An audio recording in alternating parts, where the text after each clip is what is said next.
मैंने आज पहली बार पर ब्रह्म को बंधन में देखा है। परमात्मा कह रहे हैं कि द्वारिका लीला कोई और कर ले, वैकुंठपति कोई और बन जाए, ब्रह्मांड को संभालने के लिए किसी और को चुन लो, मैं व्रत छोड़ के नहीं जा सकता। तब नारद जी कहते हैं, बोले भगवान ये असंभव है, आपके स्थान पर कोई और नहीं, आप ही पर ब्रह्म हैं, पर ब्रह्म कोई और कैसे हो सकता है। भगवान ने अपने में से अनेक प्रकट कर दिए।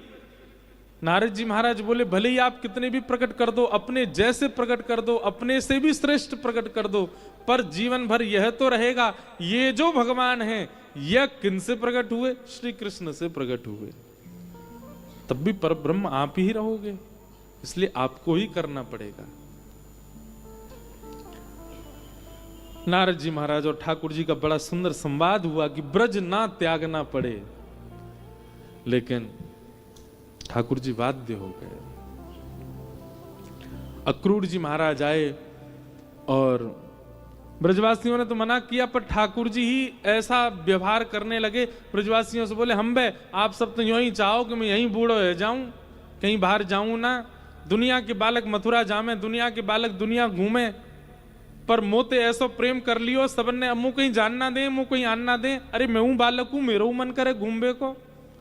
ठाकुर जी की बात सुनकर के ब्रजवासियों को थोड़ा क्षोभ हुआ कि हम कहीं लाला के सुख में बाधा बन रहे हैं। तो सब ब्रजवासी राजी हो गए, ठीक है लाला चलो जा, पर कब आवेगो। ठाकुर जी बोले परसों आ जाऊंगा। और परसों का वचन देकर के ठाकुर जी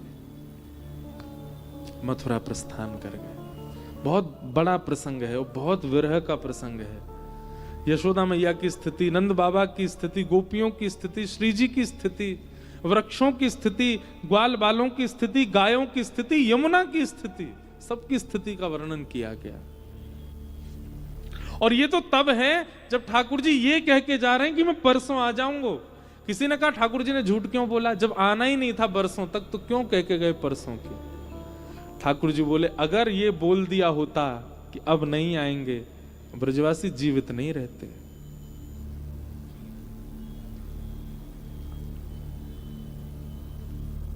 परसों की बात कह करके रथ में बैठ करके ठाकुर जी जाने लगे। अक्रूर जी के मन में आया कि यशोदा मैया को सच पता होना चाहिए, आस लगाए बैठी रहेंगी मेरो लाला आवेगो। चलते हुए रथ से अक्रूर जी महाराज ठाकुर जी से बोले भगवान आप अभी ब्रजवासियों से मिल रहे हैं, मैं जरा जलपान करके आता हूं। अक्रूर जी महाराज भीतर दौड़ करके गए, यशोदा मैया को एक कक्ष में ले गए और मैया से जाकर के बोले मैया एक बहुत सत्य बात आपको बतानी है। यशोदा मैया बोली हाँ बताओ, जल्दी जल्दी बताओ, लाला जा रहा है। बोले मां आज से 11 वर्ष 56 दिन पहले भादों के महीने अर्धरात्रि में कंस के कारागृह में वसुदेव और देवकी ने एक बालक को जन्म दिया था। यशोदा मैया बोली हाँ वो सबको पता है, अष्टभुजी देवी जन्म हुई थी और कंस के सिर पर पाद प्रहार करके आकाश में चली गई थी, वही तो। अक्रूर जी बोले नहीं, आपका जो पुत्र कृष्ण है यही है देवकी और वसुदेव का पुत्र। और जो अष्टभुजी देवी कंस के पाद प्रहार करके ऊपर गई वो आपकी कन्या थी। कंस से अपने बालक की रक्षा करने के लिए वसुदेव जी अर्धरात्रि में आए और आपके बगल में अपना पुत्र सुवा के आपकी बालिका ले जाकर के वहां दे दी।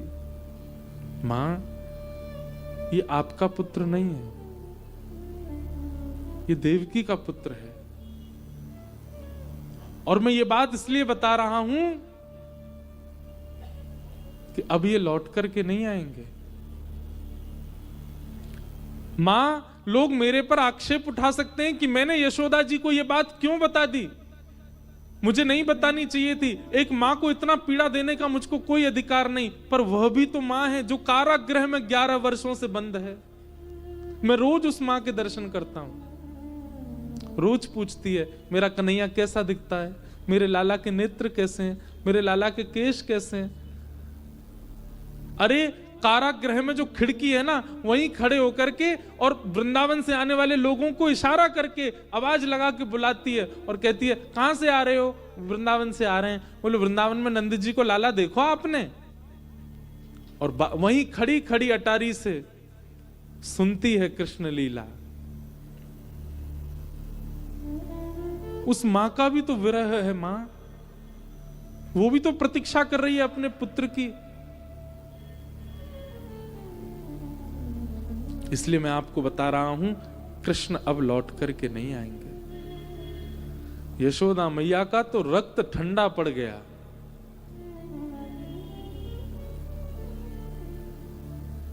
थोड़ी देर के लिए स्तब्ध हो गई। ये स्वीकार कैसे किया जा सकता है? ये विश्वास की बात ही नहीं है, ये सुन ही नहीं सकती है यशोदा मैया। अक्रूर जी कहकर के चले गए। यशोदा मैया ने जैसे तैसे संभाला, सब बाहर हैं, कोई नहीं है मां के पास। मां दौड़ी दौड़ी बाहर आई, रथ जा रहा है, पूरी लीला घूमने लगी। कैसे चलना सिखाया, कैसे बोलना सिखाया, कैसे उठना बैठना, अपने हृदय से लगा करके मणि के भांति घूमती हैं। और आज पता चला कि वो आपका पुत्र नहीं है। यशोदा मैया दौड़ने लगी रथ के पीछे। लाला रुक जा, कन्हैया नेक रुक जा, अरे मेरे कन्हैया नेक रुक जा। ठाकुर जी ने जैसी यशोदा मैया की आवाज सुनी, चलते हुए रथ से कूद पड़े ठाकुर जी। कूद करके दौड़ करके गए और यशोदा मैया को अंग से भर लिया। बोले मैया तू काहे को परेशान है रही है, मैं आ जाऊंगा परसों। यशोदा मैया हंस रही है, नेत्रों से अविरल अश्रुधार गिर रहे हैं। अपने लाला के माथे को स्पर्श करती है, कानों को स्पर्श करती है, आंख छू रही है, नाक छू रही है, सारे अंगों का स्पर्श। क्यों? ताकि स्पर्श मेरे त्वचा को याद रहे, क्योंकि अब लाला आएगा नहीं लौट करके। एक एक अंग को यशोदा मैया छू रही हैं और सर्वांगीण अंग को स्पर्श करते हुए जैसे चरणों को छूने लगी, ठाकुर जी बैठ गए वहीं। मैया के हाथ पकड़ लिए। मैया जी कहा कर रही है तू? मेरे चरणन को काहे को छू रही है? दंडवत करने लगे ठाकुर जी। मैया ने लाला को उठाया, हृदय से लगा के बोले लाला हमको तो आज एक बात पतो चली, इतने वर्षन से जाकू हृदय से लगा के घूम रही हूं, वो मेरो लाला नहीं है। तू तो देवकी को लाला है। ठाकुर जी ने जैसे ही सुना कि यशोदा मैया को ये बात पता चली, ठाकुर जी भी स्तब्ध हो गए।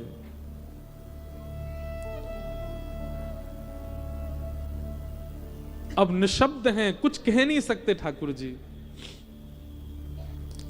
यशोदा मैया सर्वांगीण अंगों का स्पर्श करती है और हृदय से लगा के कहती लाला मेरी एक दो बात माने को। पहली बात, देवकी से मेरी शिकायत मत करियो। नेक्सस माखन खावे के पीछे मैंने तू को उखल से बांध दियो, तेरे पीछे छड़ी लेके भागी, ये सब बात तू देवकी को मत बताइयो लाला। और दूसरी बात मेरी एक और सुन ले, मुझे पता है तू अब लौट के नहीं आवेगो, पर जब भी तेरे कान में ये बात पहुंचे ना कि यशोदा अपने प्राण त्याग रही है, बस वह समय लाला तू कहीं भी हो, मैं तू को वचन दे रही हूं, मेरे प्राण तब तक नहीं निकलेंगे जब तक तू मेरे सामने नहीं आवेगो। बस मेरो लाला आ जाए, आके मेरो सिर अपनी गोद में रख ले, अपने लाला को देखते देखते बस अपने प्राण त्याग दूंगी। ये वचन दे लाला कि जब भी तू को पता चलेगी कि मेरे प्राण जा रहे हैं, तू आवेगो मेरे पास। ठाकुर जी ने अंक में भर लिया यशोदा मैया को, छोटे बालक के भांति लेट गए गोद में। ब्रजवासी सब खड़े खड़े देख रहे हैं, किसी को पता नहीं चल रहा है कि ये अंतरंग क्या चर्चा हो रही है, ये किस बात से इतने व्याकुल दोनों हो रहे हैं।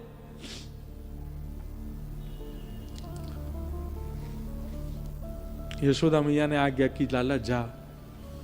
अरे मोह तो फिर भी इतना विरह नहीं, मैं तो सोच कर के मैं तो को चाहूं तो रोक सकूं, पर मुझको देवकी दिखाई दे रही है, वो कितनी व्याकुल रह रही होगी।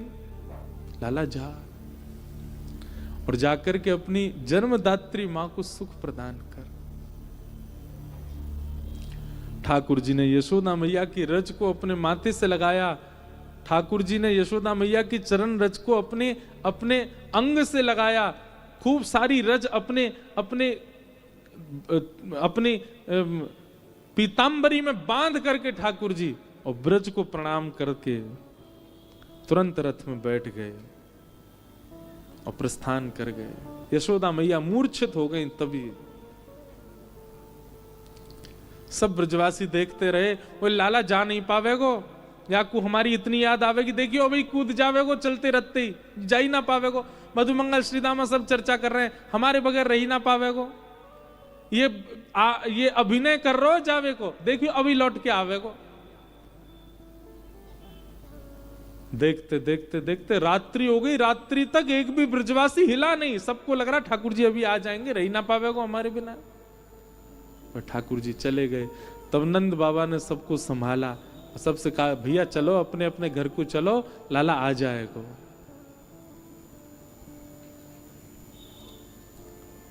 कान्हा तेरी जोहत रहेगी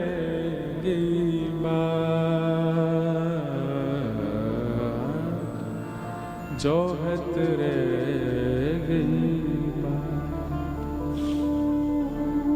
हर दिन ब्रजवासी जाते हैं और मथुरा के द्वार पर, मथुरा के रास्ते पर जाके बैठ जाते हैं और शाम तक प्रतीक्षा करते हैं। और शाम को जाकर के यशोदा मैया से कहते हैं, मैया तेरो लाला आज नहीं आयो, परसों की कह के गए हो भैया, बरसों है गए आयो ही नहीं है।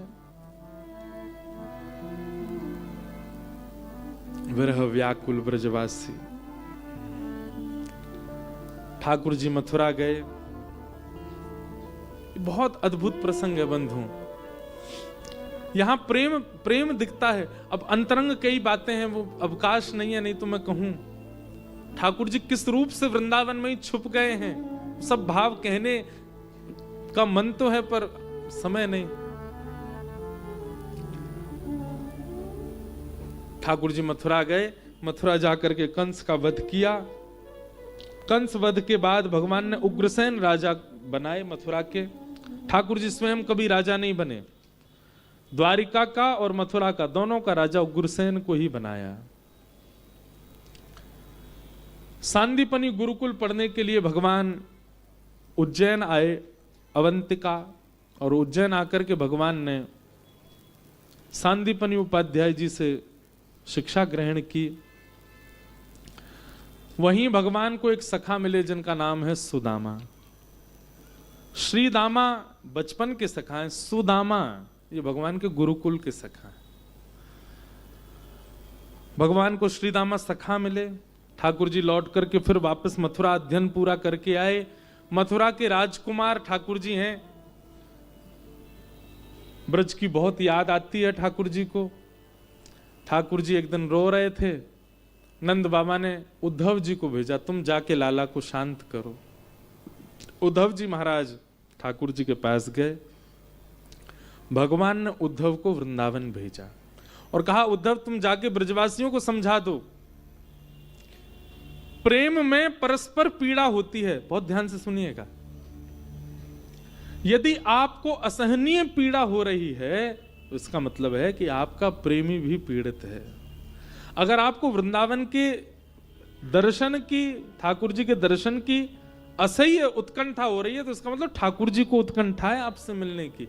आपके चित्त में नहीं आ सकती उत्कंठा, ठाकुर जी चाह रहे हैं आपसे मिलना, इसीलिए आप व्याकुल हो रहे हो। नहीं तो मंदिरों के प्रति, दर्शन के प्रति, ब्रज के प्रति, कथा के प्रति इतनी व्याकुलता नहीं होती। पर अथाह व्याकुलता होने लग जाए तो समझ जाना कि ठाकुर जी व्याकुल हैं आपके लिए। ठाकुर जी ने उद्धव को बुला करके कहा, ये सब ब्रजवासी मुझे बहुत याद करते हैं, इसीलिए मुझे भी इनकी याद आती है। उद्धव तुम जाओ और ब्रजवासियों को मेरा समाचार सुना करके आओ। उधो मेरी मैया से जा कहियो, उधो मेरी मैया से जा कहियो, तेरो लाला दुख पावे, मेरी मैया से जा कहियो, मेरी मैया से। हमारे ब्रज के रसिकों के बड़े भाव हैं। उद्धव जी से कहा, उद्धव तुम ब्रज जाओ और वृंदावन जाकर के सब ब्रजवासियों को मेरी सुध दे के आओ। उद्धव जी महाराज बोले, बृहस्पति का शिष्य हूं मैं, मेरी वाणी सुनकर के देवता स्तब्ध हो जाते हैं, तो ये तो अनपढ़ गंवार ब्रजवासी, गोबर थापने वाले, गैया चराने वाले अनपढ़ ब्रजवासी, इनके सामने ऐसा ऐसा वेद कहूंगा, ऐसा वेद कहूंगा, सब सुनकर के आपको भूल जाएंगे, पर ब्रह्म की उपासना में लग जाएंगे। उद्धव बोले, ज्यादा कठिन मत बोलना, बस सीधे हैं ब्रजवासी, सरल भाषा बोलना। भगवान ने अपना मोर पिच उद्धव के मुकुट में लगा दिया, कारी कमली उतार के पहना दी। जाओ उद्धव। जाते जाते भगवान बोले, उद्धव कब आओगे लौट के? भगवान उद्धव जी बोले, कितने ब्रजवासी होंगे? 1,00,000 2,00,000 ब्रजवासी हैं, शाम तक आ जाऊंगा, ये कोई बड़ी बात नहीं मेरे लिए। भगवान बोले, थोड़ा अहम शून्य होकर के जाना उद्धव, ब्रजवासी हैं वो। उद्धव जी महाराज ब्रज गए, 6 महीना बाद लौट करके आए। कितने महीना? और 6 महीना में स्थिति ये हो गई कि केश जटा बन गए उद्धव जी के, मुख काला पड़ गया उद्धव जी का, नेत्रों से अविरल अश्रुधार गिरती है उद्धव जी के। गए थे राजकीय वस्त्रों में, लौट करके आए तो चीर में आए थे, सारे वस्त्र चीर हो गए उद्धव जी के। क्यों? ऐसा प्रेम का पाठ पढ़ाया ब्रजवासियों ने, ऐसा प्रेम प्रकट किया ब्रज की ब्रजांगना गोपियों ने। एक बात कहें, कथा पूरे विश्व से सुन लीजिएगा, पर उद्धव गोपी संवाद तो किसी ब्रजवासी से सुनो। ब्रज की लीला तो ब्रजवासी ही सुना सकता है। हमारे पूज्य पिताजी महाराज उद्धव गोपी संवाद जब बोलते हैं ना, ऐसा लगता है कि साक्षात उद्धव सामने खड़ा है, और ब्रज की गोपियां, श्री किशोरी जी, राधा रानी, और वहां केवल उद्धव संवाद में किशोरी जी की वाणी है, जिसको हम कहते हैं भ्रमर गीत। मधुपक तब बंधो मास्पृशांग्रिम सपत्न्या, कुछ विलुलित माला कुंकुमश्मश्रुभिर्न, बहतु मधुपतिस्तन मानिनी नाम प्रसादम, यदु सदसि विडम्ब्यं यस्य दूतस्त्वमिद्रक। एक भौरे को केंद्र मान करके उद्धव को सुना रही है हमारी श्यामा जी, इसीलिए यहां लिखा है गोपी उवाच, एक गोपी बोल रही है। और वो एक गोपी कौन है? पूज्य रमन रेती वाले महाराज जी कहते हैं, ठाकुर जी को कितव यानी कि कपटी, ये शब्द है कितव, ये बोलने की सामर्थ्य और किसी में है ही नहीं, ये तो एक ही बोल सकती है। इसको व्याज स्तुति कहता है। अब ये बहुत विस्तृत प्रसंग है, सब इनको सबको स्पर्श भी नहीं कर पाऊंगा मैं, इतना अद्भुत भाव, और कहीं चले गए तो हमारी फ्लाइट छूट जाएगी। काशी वाले तो चाह रहे हैं छूट जाए पर अगर हमारा उत्सव नहीं होता ना 11 तारीख से, हम एक बात बहुत व्यास मंच से कह रहे हैं, हम ये कथा 10 दिन की कर देते अपने आप ही। आप चाहते ना चाहते तो भी हम 3 दिन एक्स्ट्रा करके जाते, और उत्सव है।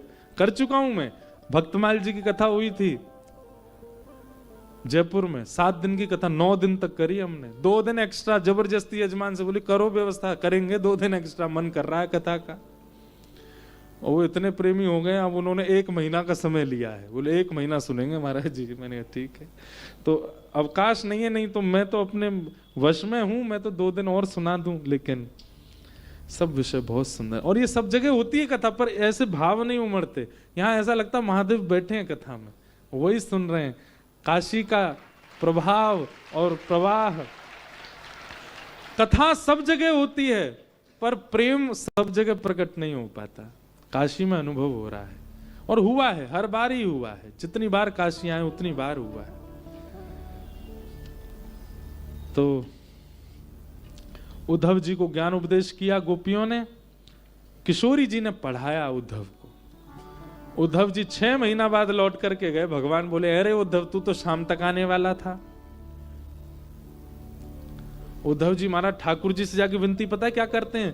बोले, आप मुझे अगर कुछ देना चाहते हो, आशा महो चरण रेणुज श्याम हम श्याम वृंदावने किमपि गुलमलतोषधीना। हे नाथ, अगर मुझे आप कुछ देना चाहते हैं तो एक वरदान दे दीजिए। क्या? द्वारिका का आधिपत्य, मथुरा का आधिपत्य, वैकुंठ का आधिपत्य किसी और को सौंप के मेरे संग में और आप दोनों वृंदावन चले और सदा वृंदावन रहे। हमें कहीं नहीं जाना नाथ, सब छोड़ दीजिए। ये मथुरा आपके लायक नहीं है, आगे वाली द्वारिका आपके लायक नहीं है, महाभारत आपके लायक नहीं है। आपके लायक केवल ब्रजवासी हैं, उनका प्रेम आपके अधिकार का है। नाथ वहीं चल दो ना, सब छोड़ दो, चलो मेरे साथ, मैं ले जाने आया हूं आपको। भगवान ने गाढ़ आलिंगन किया उद्धव का।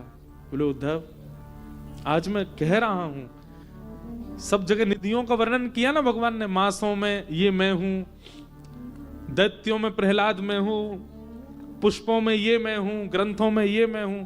भगवान कहते हैं यदुवंशियों में उद्धव मैं ही हूं, ये मेरा ही रूप है। मुझ में और उद्धव में कोई भेद नहीं। भगवान बोले, उद्धव तुझे पता मैंने क्यों भेजा था ब्रज? क्यों? बोले, अब परसों मथुरा पर चढ़ाई होने वाली है, जरासंध चढ़ाई करेगा, और उसकी चढ़ाई के बाद हमें मथुरा छोड़ के जाना पड़ेगा।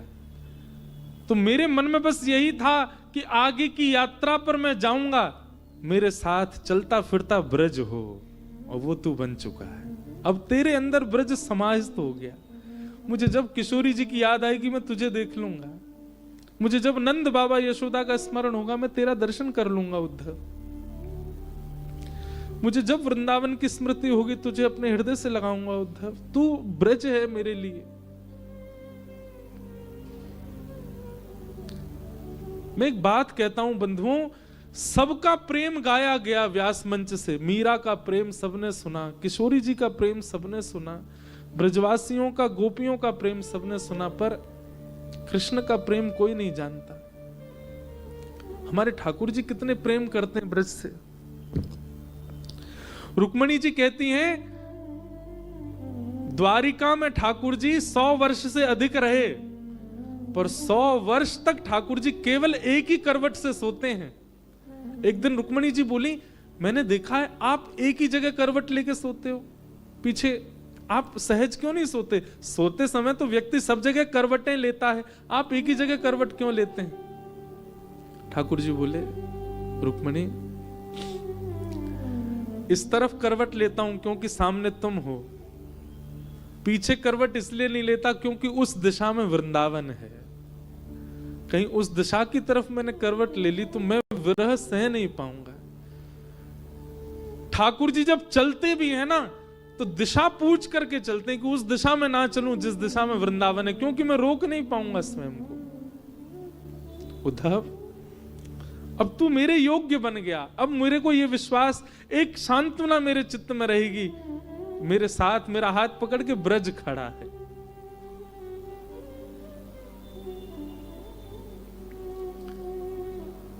दुनिया जानती है अर्जुन भगवान का मित्र है, पर ये हम और आप जानते हैं कि उद्धव भगवान का प्राण है।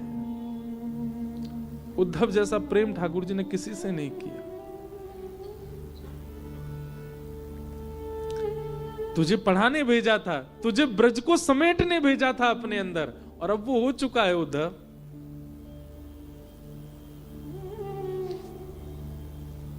अब मुझे चिंता नहीं, अब मुझे पीड़ा नहीं है, तू है ना मेरे साथ, तू ब्रज ही है, चल उद्धव। और जरासंध ने 17वीं बार चढ़ाई की, तब तक भगवान कई कारण बताए जाते हैं। जरासंध ने 17 बार चढ़ाई की, भगवान ने क्यों नहीं मारा जरासंध को? प्रतीक्षा कर रहे थे भगवान उद्धव की। और जैसे ही उद्धव आ गया, 17वीं बार 18वीं बार जैसी चढ़ाई की, भगवान ने युद्ध नहीं किया, रण छोड़ के भाग गए। क्यों? अब ब्रज है मेरे साथ, और पहुंच गए द्वारिका।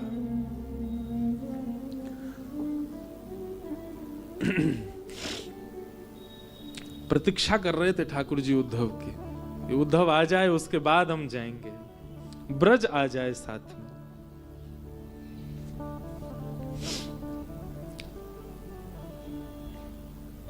दो प्रसंग, कभी भगवत कृपा होगी ना, स्वच्छंद प्रवचन करने की मेरी प्रबल इच्छा है। एक तो उद्धव गोपी संवाद, और एक उद्धव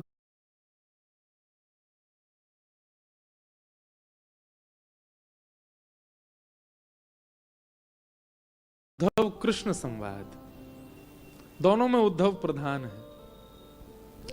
वहां उद्धव गोपी संवाद में किशोरी जी और उद्धव का वार्ता है, और उद्धव कृष्ण संवाद में ठाकुर जी और उद्धव की वार्ता। अद्भुत है।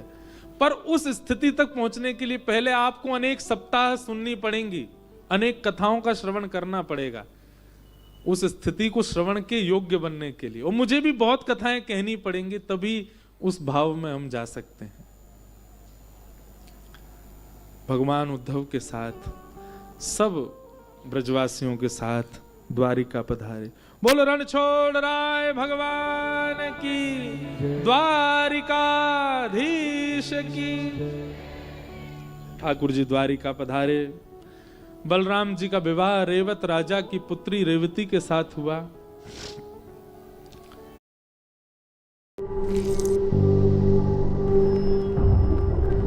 झंझनाहट से जल्द आराम पाएं सेंसोडाइन रैपिड रिलीफ के साथ।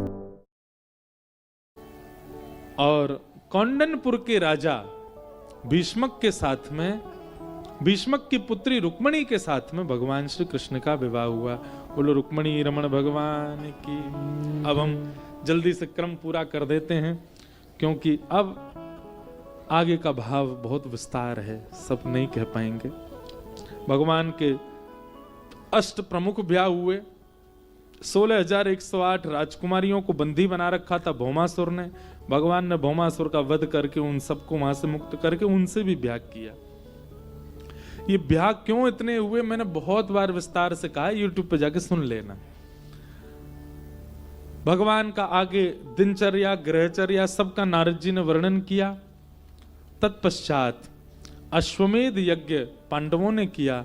राजसूय यज्ञ में भगवान पहुंचे और जाकर के उनका यज्ञ सफल बनाया। सुदामा मित्र भगवान से मिलने के लिए आए। सबको कथा तो पता ही है कैसे सुदामा जी आए, और सुदामा जी ने आकर के भगवान से कुछ नहीं मांगा, दर्शन की याचना की, पर ठाकुर जी ने सब कुछ सुदामा जी को दे दिया। इस प्रकार सुदामा चरित्र हुआ। आगे भगवान अपने पुत्रों को समझाते रहते हैं कि भाई कभी भी संतों का अपमान मत करना, नहीं तो परमात्मा होके भी मैं तुम्हारी रक्षा नहीं करूंगा। लेकिन बालकों ने इस बात को माना नहीं। संतों का अपमान भगवान के पुत्रों ने किया। रूप, यौवन, संपत्ति और बहुसम्मान, ये चार यदि आपके जीवन में हैं और पांचवा सत्संग आपके जीवन में नहीं है, तो इन चारों में से कोई भी आपका पतन करवाएगा। अगर आप रूपवान हो, यौवन बढ़िया शरीर है, संपत्तिवान हो और बहुत कम उम्र में बहुत सम्मान पा रहे हो, और इन चारों के साथ सत्संग आपके जीवन में नहीं है, एक गुरु आपके जीवन में नहीं है, एक वाणी आपके जीवन में नहीं है, एक व्यासपीठ आपके जीवन में नहीं है, तो ये चारों में से कोई भी आपको गिराने की पूर्ण सामर्थ्य रखता है। भगवान के पुत्रों के पास ये चारों हैं। रूप भी है, यौवन भी है, संपत्ति भी है, युवावस्था में बहुत सम्मान भी है, पर भगवान के पुत्र होने के बाद भी उनके जीवन में सत्संग नहीं है। इसलिए मैं इस बात से यह समझता हूं, ठाकुर जी के बहुत समीप रहने की इच्छा प्रकट मत किया करो। प्रेम तब तक ही अच्छा होता है जब तक प्रेमी थोड़ा दूर हो। ब्याह से पहले पति को पत्नी में साक्षात लक्ष्मी जी दिखती हैं और पत्नी को पति में साक्षात नारायण, दो भुजा वाले नारायण घूम रहे हैं। एक एक चीज बढ़िया लगती है, लेकिन ब्याह के 5 साल बाद पत्नी को पति में साक्षात महाकाल दिखाई देते हैं। और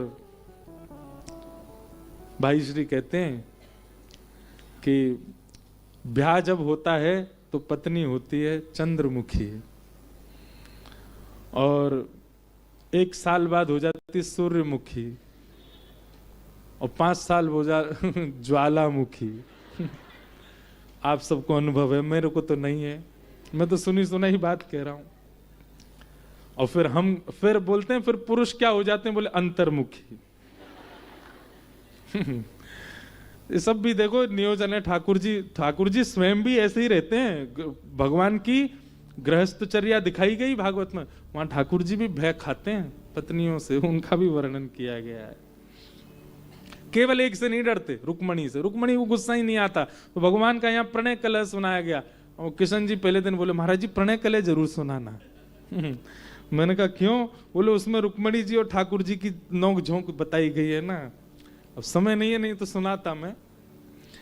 प्रणय कलह, तो कहने का अभिप्राय हम क्या कह रहे थे कि रूप, यौवन, संपत्ति और बहुत सम्मान, इनके साथ में अगर सत्संग नहीं है तो ये चारों आपको नष्ट करने की पूर्ण सामर्थ्य रखते हैं। कभी कभी अति सामीप्य मत मांगा करो भगवान से। भगवान के पुत्र ही यदुवंश के नाश का कारण बन गए, बताओ। भगवान के संग रहकर के भी कभी नहीं संभल